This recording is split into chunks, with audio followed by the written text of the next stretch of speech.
Rita, علاش في نظرك les étudiants ما تيبغيوش ياسيستيو للكور في الأنفي؟ صراحة هاد لا problématique elle se pose pas بزاف ملي تنكونو مازال في le premier cycle. علاش حيت on a plus de temps libre. Mais à partir de la troisième année, les choses deviennent de plus en plus compliquées. حيت كيتزاد stage في الصباح et donc il y a l'élément fatigue qui se rajoute. عاوتاني كاين les étudiants qui ont d'autres engagements familiaux ou autres. Et puis كاينين خباشة اللي préfèrent rester chez eux tranquille ويبداو يقراو. يبداو prépa بكري quoi. يبداو prépa بكري voilà. Et puis il y a ceux qui perdent de goût. Et n'arrivent pas à se motiver pour aller à l'amphi. علاش حيت ils ont de plus en plus de mal à se concentrer. D'accord. Ok.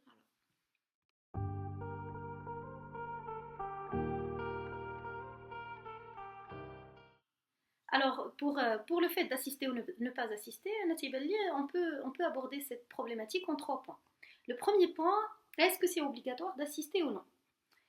Je pense que non, parce que qui dit faculté de médecine, c'est une faculté. Donc c'est facultatif. Si on veut, le cours, la conférence qui se fait à l'amphi n'est pas obligatoire. D'ailleurs, si vous avez remarqué, il n'y a pas de liste de présence, ماشي بحال les TP, ماشي بحال les stages.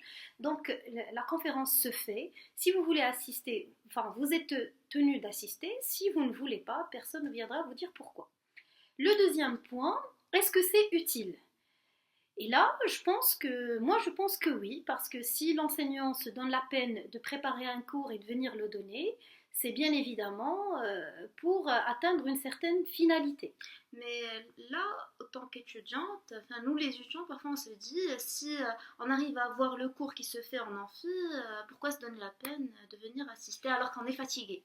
Oui, je comprends cette attitude, ولكن ملي كتمشي تقرا الكور في الدار بوحدك بلا ما تحضر في l'enfi, tu perds certaines choses, منهم les explications, les exemples, les anecdotes, tout ce que le prof pourrait ajouter, tout ce qu'il pourrait modifier par rapport au cours de العام اللي فات, et puis كتحضر الكور de façon, on va dire, journalière, ماشي حتى la fin du cours عاد كيعطيك البوليكوب عاد كتمشي للدار, du coup ça a quand même son importance. D'accord. Ou le troisième point?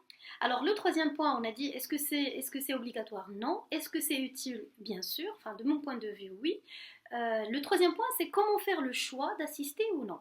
Et là, ça reste, moi je pense, un choix individuel.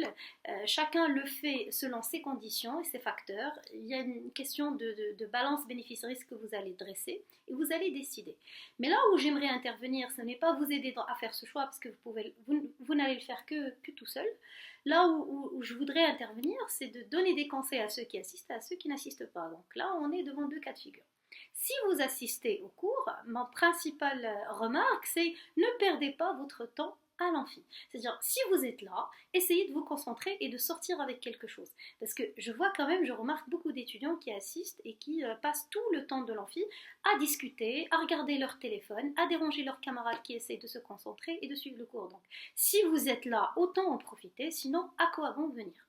Pour ceux qui n'assistent pas par contre, moi j'aimerais adresser 2 remarques. La première, ne le faites jamais par principe ou parce que les gens vous ont dit, ou vos collègues, ou ceux qui vous ont précédé vous ont dit « Ah, ça sert à rien d'assister au cours, le prof qui a les slides, Là, jugez par vous-même, assistez et voyez. Si vous estimez que ça ne vous ajoute rien, à la limite oui, mais le faire comme ça sur conseil de l'autre, non.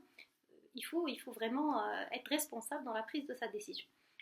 Le deuxième point que j'aimerais vous dire, c'est si pour une raison ou une autre, vous estimez que vous préférez ne pas assister et c'est votre droit, il faut l'assumer. Et dans ce cas, il faut faire l'effort d'obtenir la documentation qu'il faut pour passer les examens et pour avoir une référence fiable. C'est-à-dire avoir des amis qui assistent et qui sont fiables, qui pourraient vous passer les notes, même si ça ne remplacerait jamais votre présence réelle. C'est mon avis et au final chacun fait son choix comme il peut, mais le mot-clé, voilà, le mot-clé c'est d'assumer son choix.